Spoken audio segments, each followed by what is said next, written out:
जय हिंद फ्रेंड्स, मैं विक्रम बेस्ट आप लोगों का स्वागत करता हूं अपने YouTube चैनल शौर्य एकेडमी देहरादून 2.0 में। तो गाइज, आशा करता हूं आप लोगों की तैयारी अच्छी चल रही होंगी और आप लोगों ने लगभग सारे सब्जेक्ट्स अपने कवर कर लिए होंगे और आप कॉन्फिडेंट भी होंगे। तो गाइज, ACC एग्जाम में एक सब्जेक्ट आता है आपका, that is known as Indian polity और कहीं कहीं इसे इंडियन कॉन्स्टिट्यूशन भी कहते हैं। 5 क्वेश्चन यहाँ से आएंगे और काफ़ी ईजी सब्जेक्ट होता है। तो मैं आप लोगों के लिए 30 मोस्ट एक्सपेक्टेड क्वेश्चंस लेके आया हूँ, ठीक है। और आई होप आपने तैयारी की हुई, तो देखिए आपको इसमें से कितना आता है गाइस, ठीक है। बढ़ते हैं पहले क्वेश्चन की तरफ। पहला क्वेश्चन है the constituent assembly. The constituent assembly for undivided India met for the first time on which date.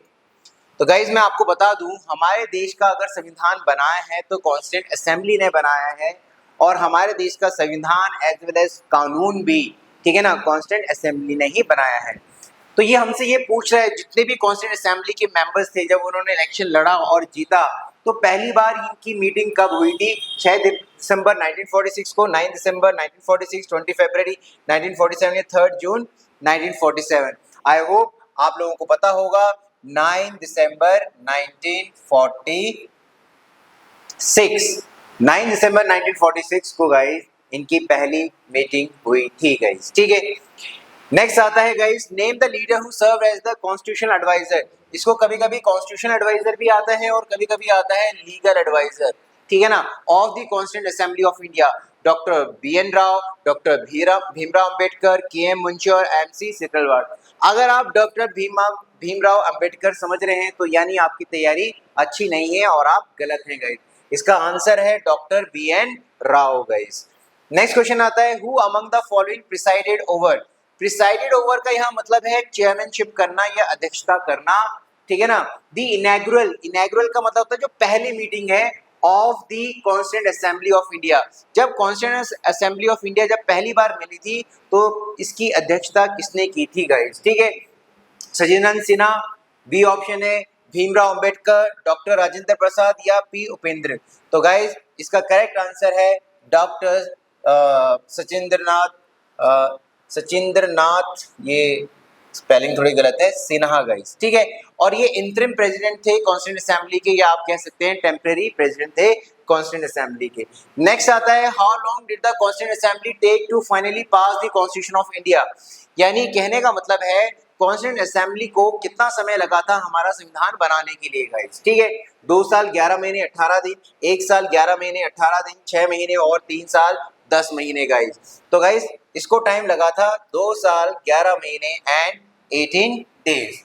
Next आता है, which part of the Indian constitution is considered as identity card of the constitution. हमारे संविधान के किस हिस्से को identity card कहा जाता है गाइस, ठीक है। तो प्रेम्बल को कहा जाता है, फंडामेंटल राइट को कहा जाता है, डायरेक्टिव प्रिंसिपल्स को कहा जाता है या फंडामेंटल ड्यूटीज को कहा जाता है। तो गाइस इसका आंसर है प्रेम्बल। जो प्रेम्बल है हमारे कॉन्स्टिट्यूशन का, उसे हम प्रीफेस या इंट्रोडक्शन या आइडेंटिटी कार्ड भी कहते हैं गाइस। नेक्स्ट क्वेश्चन है, the provision of the suspension of fundamental rights during the emergency has been derived from which constitution. Guys आप लोगों को पता है जो हमारा कॉन्स्टिट्यूशन है वो अमेलगमेशन है बहुत सारे कॉन्स्टिट्यूशंस को। हमने बहुत सारे कंट्रीज के कॉन्स्टिट्यूशन को स्टडी किया और जो भी अच्छी चीजें थी वो हमने अपने कॉन्स्टिट्यूशन में ऐड की। तो यहाँ पे हमसे पूछ रहा है कि जो फंडामेंटल आपके राइट्स हैं जो सस्पेंड हो जाते हैं, कब? ड्यूरिंग इमरजेंसी, ठीक है। इमरजेंसी कौन सी? Specially national emergency. तो वो हमने किस कंट्री से लिया है गाइस, ठीक है। तो साउथ अफ्रीका से लिया है, सोवियत यूनियन से लिया है, वेमार से लिया है या ब्रिटिश से लिया है गाइस। तो ये हमने लिया है वेमार। तो वेमार ये कहाँ पे है? जर्मनी गाइस, ठीक है ना, या आप बोल सकते हैं जर्मनी, एक जर्मनी की ये सिटी है गाइस, ठीक है। नेक्स्ट आता है, prohibition of discrimination on ground of religion under article 15 is a fundamental right classified under which of the following. किस फंडामेंटल राइट के अंडर में आता है? Right to freedom of religion, right against exploitation, cultural and educational right या right to equality. तो guys prohibit किया गया है, रोक लगाई गई है, डिस्क्रिमिनेशन यानी भेदभाव और ग्राउंड ऑफ रिलीजन, धर्म के आधार पे कोई भेदभाव नहीं होगा। तो ये आपका ऑप्शन डी आता है, right to equality. Next question आता है, which of the following rights was described at heart and soul. किस फंडामेंटल राइट को हार्ट एंड सोल कहा गया, ठीक है ना, of the Indian constitution by B R Ambedkar. तो किसे कहा गया? Right to freedom of religion, right to property, right to equality या राइट टू कॉन्स्टिट्यूशनल रेमेडीज। तो ये था गाइज आपका right to constitutional remedies. Under right to constitutional remedies we can approach to Supreme Court और High Court for the protection of our fundamental rights guys, ठीक है, काफी important है। उसके बाद आता है right to move the Supreme Court and High Court for the enforcement of fundamental right has been provided under which article. किस article के तहत ये प्रोवाइड किया गया है? आर्टिकल 21, आर्टिकल 22, आर्टिकल 32 और आर्टिकल 19। तो गाइस जो हमारे अगर अगर हमारे फंडामेंटल राइट्स का वॉल्यूशन होता है, हम सुप्रीम कोर्ट भी डायरेक्टली अपील कर सकते हैं और हाई कोर्ट भी डायरेक्टली अपील कर सकते हैं, ठीक है। और ये हमें पावर दी है अंडर आर्टिकल 32 और अंडर आर्टिकल 226, आर्टिकल 226 के तहत हम डायरेक्टली अपील कर सकते हैं कहाँ पे? हाई कोर्ट में। और अंडर आर्टिकल 32 के तहत हम डायरेक्टली अपील कर सकते हैं कहाँ? सुप्रीम कोर्ट में। Which two articles cannot be suspended during the proclamation of national emergency? Proclamation का मतलब होता है घोषणा करना। जब नेशनल इमरजेंसी की घोषणा होती है, और हमारे देश में नेशनल इमरजेंसी कौन घोषित कर सकता है, कौन लगा सकता है? प्रेसिडेंट, ठीक है। तो कौन से दो आर्टिकल सस्पेंड नहीं होते जिनमें हमारा फंडामेंटल राइट है? आर्टिकल 19 एंड 20, आर्टिकल 20 और 21, आर्टिकल 14 एंड 15, आर्टिकल 32 एंड 30। तो ये आर्टिकल्स हैं आर्टिकल 20 एंड 21, ये फंडामेंटल राइट्स हैं हमारे, ठीक है ना। ये नेशनल इमरजेंसी के दौरान क्या नहीं होते हैं? सस्पेंड नहीं होते हैं। और अगर आपसे पूछेगा कौन सा ऐसा आर्टिकल है जो ऑटोमेटिकली क्या हो जाता है? सस्पेंड हो जाता है। जब भी नेशनल इमरजेंसी लगेगी तो वो आर्टिकल है आपका, आर्टिकल है 19, और आर्टिकल 19 के तहत हमें 6 फ्रीडम्स दी हैं और ये ऑटोमेटिकली क्या हो जाएंगी? सस्पेंड हो जाएंगी गाइस। नेक्स्ट आता है the provision of the Indian constitution regarding the fundamental duties has been taken from which country? काफी इंपॉर्टेंट क्वेश्चन है, काफी बार रिपीट हो गया है। फंडामेंटल ड्यूटीज ये हमने किस कंट्री से लिया है गाइस? ठीक है, यूएसएसआर, फ्रांस, यूएसएसआर मतलब आज का रशिया, फ्रांस, जापान और जर्मनी। तो ये हमने रशिया से लिया है। रशिया हमेशा अपनी ड्यूटीज या रिस्पॉन्सिबिलिटीज या अपनी दोस्ती निभाता है, आप ऐसे याद कर सकते हैं गाइस, ठीक है। Fundamental duties were included in Indian constitution in 1976 में हमने इंडियन कॉन्स्टिट्यूशन में फंडामेंटल ड्यूटीज को ऐड किया था on the recommendation of which committee? किस कमिटी की रिकमेंडेशंस पे, किस कमिटी की सिफारिशों पे? बलवंत राय मेहता कमेटी, ये भी काफी इंपॉर्टेंट है, स्वर्ण सिंह कमेटी, तेंदुलकर कमेटी और लोहिया कमेटी। तो ये था गाइस स्वर्ण सिंह कमेटी के कहने पे हमने फंडामेंटल ड्यूटीज ऐड की थी। शुरुआत में हमारे पास ओनली 10 फंडामेंटल ड्यूटीज थी, अब वी हैव 11 फंडामेंटल ड्यूटीज, आपको याद भी रखना है। दूसरी बात, बलवंत राय मेहता कमेटी गाइस काफी इंपॉर्टेंट है, ये पंचायती राज इंस्टीट्यूशन से रिलेटेड है। 3 tier structure of Panchayati Raj institution ये बलवंत राय मेहता कमेटी ने दिया था गाइस, ठीक है। नेक्स्ट आता है the president of India is elected by N electoral college. हमारे देश के राष्ट्रपति इलेक्टोरल कॉलेज द्वारा चुने जाते हैं। Who constitute this electoral college? आपको बताना है इस इलेक्टोरल कॉलेज में कौन कौन आते हैं गाइस, ठीक है। पहला है इलेक्टेड मेंबर्स ऑफ लोकसभा, दूसरा है इलेक्टेड मेंबर ऑफ राज्यसभा, तीसरा है elected member of state legislative assemblies. State legislative assemblies की बात कर रहा है तो यानी ये विधानसभा की बात कर रहा है, और डी है ऑल दी अबव। तो इसका आंसर है गाइस ऑल दी अबव। राष्ट्रपति के इलेक्शन में elected members of Lok Sabha, elected members of Rajya Sabha, elected member of legislative assemblies of all the state and elected members of legislative assemblies of union territories of Puducherry, Delhi and Jammu and Kashmir, ये भी participate करते हैं। और ध्यान रखिएगा सिर्फ इलेक्टेड मेंबर पार्टिसिपेट करते हैं, नॉमिनेटेड मेंबर पार्टिसिपेट नहीं करते। नेक्स्ट आता है द प्रेसिडेंट ऑफ इंडिया, ये थोड़ा सा मिस्टेक हुआ है, the president of India can be removed by the way of impeachment which can be made by. आपको पता है अगर हमें राष्ट्रपति को उसके 5 साल के कार्यकाल से पहले हटाना है तो उसको हटाने की प्रक्रिया को इम्पीचमेंट कहा जाता है, ठीक है ना। तो ये इम्पीचमेंट किसके द्वारा लाया जाता है, ये हमसे पूछ रहा है, सुप्रीम कोर्ट द्वारा या हाई कोर्ट द्वारा या प्रेसिडेंट द्वारा या by the member of Lok Sabha and Rajya Sabha. तो डेफिनेटली गाइज इसका आंसर है by the members of Lok Sabha है, राज्यसभा। और इम्पीचमेंट किस आर्टिकल में आता है ये भी इंपॉर्टेंट है, आर्टिकल 61। इम्पीचमेंट लगता क्यों है प्रेसिडेंट पे? अगर वो क्या करता है, violation of constitution. Impeachment process कहाँ शुरू होगी, राज्यसभा में शुरू होगी पहले या लोकसभा में शुरू होगी? तो किसी भी हाउस में पहले शुरू हो सकती है गाइस, ठीक है ना। तो ये अगर लाया जाएगा member of Lok Sabha and Rajya Sabha, और कोई भी हाउस पहले इसमें शुरुआत की जा सकती है गाइस, ठीक है।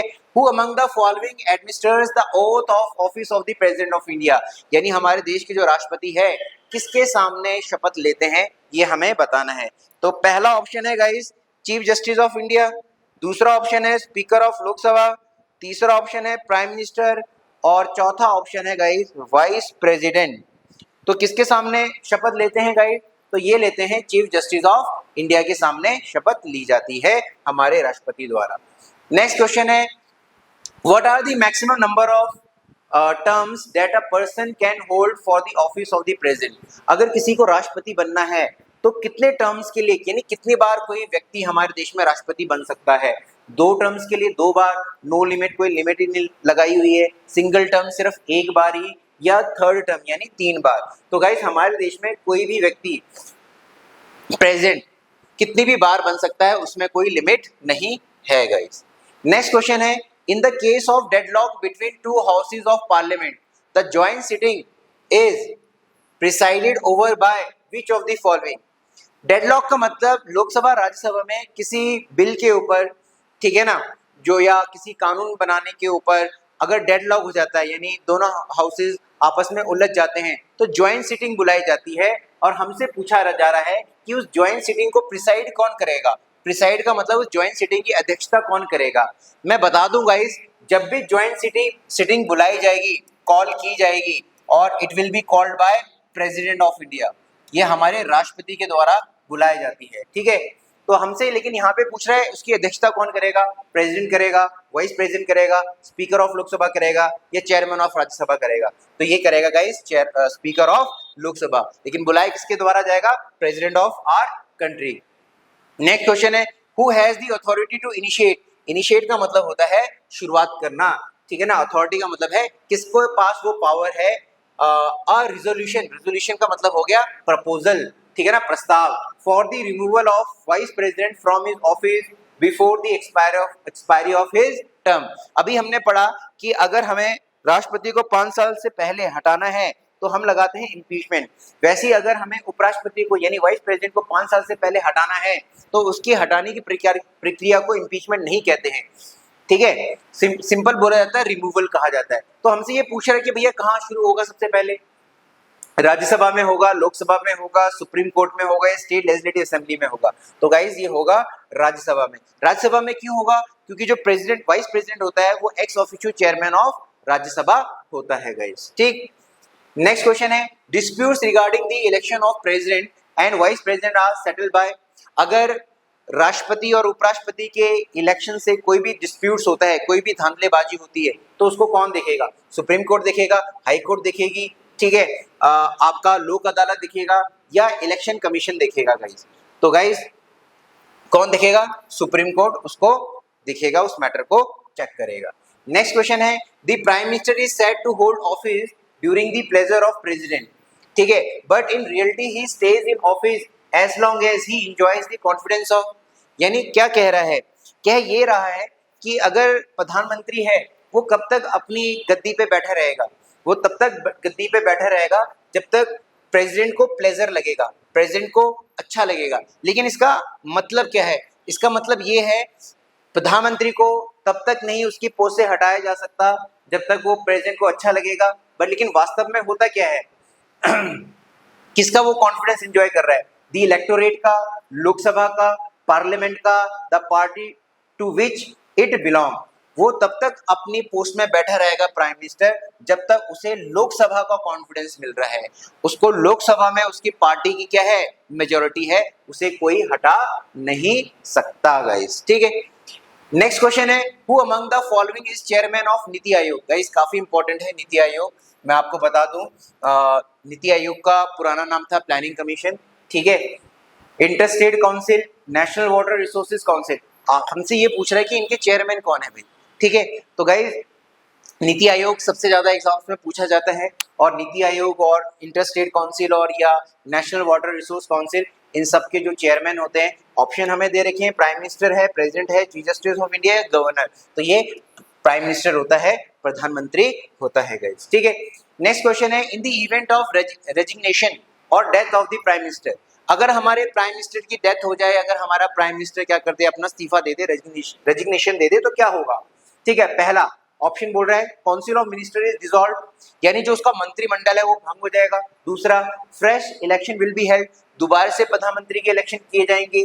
तीसरा, कैबिनेट विच चूज अदर लीडर, जो उनकी कैबिनेट है, यानी जो उनके जो हमारे देश के बड़े बड़े नेता है, जिनके पास अपना एक डिपार्टमेंट दिया रहता है, कैबिनेट मिनिस्टर्स हम बोलते हैं, वो एक नया लीडर चुनेंगे, नया प्राइम मिनिस्टर चुनेंगे। या डी ऑप्शन दे रहा है नन ऑफ दी अबव। तो गाइज जब भी प्राइम मिनिस्टर की डेथ होगी या उसका रेजिग्नेशन होगा, जो काउंसिल ऑफ मिनिस्टर्स हैं वो डिसॉल्व हो जाएगा, भंग हो जाएगा, यानी जो उसका मंत्रिमंडल है वो भी समाप्त हो जाएगा। वो पार्टी अपना नया प्राइम मिनिस्टर चुनेगी, और जो नया प्राइम मिनिस्टर होगा अपना नया मंत्रिमंडल चुनेगा गाइज, ठीक है। Next is the executive power of the union is vested in president but exercise by him or her on the advice of which of the following. Guys आप लोगों को पता है हमारे देश में पार्लियामेंट्री फॉर्म ऑफ गवर्नमेंट है। Parliamentary form of government में गाइज जो प्राइम मिनिस्टर है वो रियल अथॉरिटी होता है, और जो प्रेसिडेंट होता है वो सिर्फ नॉमिनल होता है, ठीक है। तो हमारे देश में जो प्रेसिडेंट होता है, ठीक है ना, उसके नाम पे सारे काम होते हैं। एग्जीक्यूटिव पावर यानी जो हमारी सरकार है जो भी काम करती है वो राष्ट्रपति के नाम पे करती है गाइज, ठीक है ना। लेकिन एक्चुअल में जो प्रेसिडेंट होता है वो किसकी एडवाइस पे काम कर रहा होता है, ये हमें बताना है। काउंसिल ऑफ मिनिस्टर्स की, कैबिनेट की, प्राइम मिनिस्टर की, प्रेसिडेंट। गाइस प्राइम मिनिस्टर मत लगा देना, ये जो काम करता है किसकी सलाह पे काम करेगा, काउंसिल ऑफ मिनिस्टर। और प्राइम मिनिस्टर भी एक पार्ट होता है काउंसिल ऑफ मिनिस्टर का, ठीक है ना। और ये क्या होता है भाई, ये कैबिनेट मिनिस्टर होता है, और आप कह सकते हैं काउंसिल ऑफ मिनिस्टर का हेड भी होता है, मेंबर भी है, हेड भी है, ठीक है ना। तो ये काउंसिल ऑफ मिनिस्टर की एडवाइस पे ही चलता है, कौन, president of our country. Next question है, who among the following is chief legal adviser. Chief legal adviser कौन होता है of the central government as provided by the constitution, ठीक है ना। हमारी सरकार का कानूनी सलाहकार कौन होता है, public prosecutor, solicitor general, attorney general या एडवोकेट। तो गाइज ये होता है अटॉर्नी जनरल। मैं आपको बता दूं हाईएस्ट लॉ ऑफिसर होता है, हाईएस्ट लॉ ऑफिसर होता है गाइज अटॉर्नी जनरल, ठीक है। तो ये काफी इंपॉर्टेंट भी है गाइज, ठीक। Next question number 26, the attorney general of India hold the office during the pleasure of which of the following authorities, यानी अटॉर्नी जनरल कब तक अपनी पोस्ट में बैठा रहेगा, ठीक है। तो पहला ऑप्शन है प्राइम मिनिस्टर, दूसरा ऑप्शन है प्रेसिडेंट, तीसरा ऑप्शन है चीफ जस्टिस ऑफ इंडिया, और चौथा ऑप्शन है गवर्नर। तो इसका आंसर है गाइस प्रेसिडेंट, क्योंकि प्रेसिडेंट ही अटॉर्नी जनरल को अपॉइंट करता है गाइस, ठीक है। नेक्स्ट आता है, to be eligible for the appointment as attorney general, अगर आपको अटॉर्नी जनरल अपॉइंट होना है, what qualification a person must possess, तो उस पर्टिकुलर व्यक्ति के पास क्या क्वालिफिकेशन होनी चाहिए। पहला ऑप्शन है जज ऑफ सुप्रीम कोर्ट हो, जज ऑफ हाई कोर्ट की, जज ऑफ सेशन कोर्ट की, या advocate of supreme court. Guys जिस व्यक्ति को भी अटॉर्नी जनरल बनना है उसके पास क्वालिफिकेशन हो कि वो सुप्रीम कोर्ट का क्या बन जाए, जज बन सके, यानी सुप्रीम कोर्ट की जज की क्वालिफिकेशन उसके पास होनी चाहिए गाइस।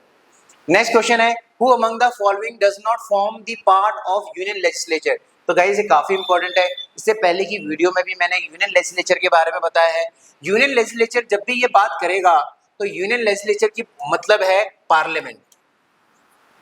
यूनियन लेजिस्लेचर का मतलब है पार्लियामेंट, यूनियन का मतलब हो गया केंद्र, यानी केंद्र के लिए जो कानून बनता है गाइस, यानी जो हमारे देश के लिए पूरा कानून बनाता है वो पार्लियामेंट बनाता है पूरे देश के लिए। तो हमसे ये पूछा जा रहा है पार्लियामेंट का इसमें कौन सा हिस्सा नहीं है, लोकसभा, राज्यसभा, प्राइम मिनिस्टर या प्रेसिडेंट। तो गाइस प्राइम मिनिस्टर पार्लियामेंट का हिस्सा नहीं होता है गाइस, ठीक है ना। Prime minister can be a member of Lok Sabha और राज्यसभा, ठीक है। और पार्लियामेंट में क्या क्या आता है, आपका लोकसभा आता है, आपका राज्यसभा आता है, और आपका क्या आता है भैया, प्रेसिडेंट। हमारे देश में कानून कौन बनाता है, पार्लियामेंट, जिसे हम संसद भी कहते हैं गाइस। नेक्स्ट क्वेश्चन है, who can authorize parliament to create new all India services common to both center and state? किसके पास ये अथॉरिटी है कि ऑल इंडिया सर्विसेज बना सके, सेंटर में भी और स्टेट में भी? लोकसभा, राज्यसभा, प्रेसिडेंट या स्पीकर? तो गाइज ये जो शक्तियां दी गई हैं ये हमने राज्यसभा को दी है गाइज, ठीक है। नेक्स्ट आता है if a money bill pass by Lok Sabha, अगर लोकसभा द्वारा मनी बिल पास किया जाता है, ठीक है ना, is not return by the Rajya Sabha, और राज्यसभा द्वारा रिटर्न नहीं किया जाता है विद इन 14 डेज, तब क्या होगा?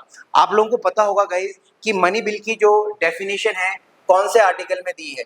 मनी बिल की जो डेफिनेशन है आर्टिकल 110 में दिया गया है, और मनी बिल में सोल पावर होता है लोकसभा का गाइज, इसमें राज्यसभा का ज्यादा रोल नहीं होता है।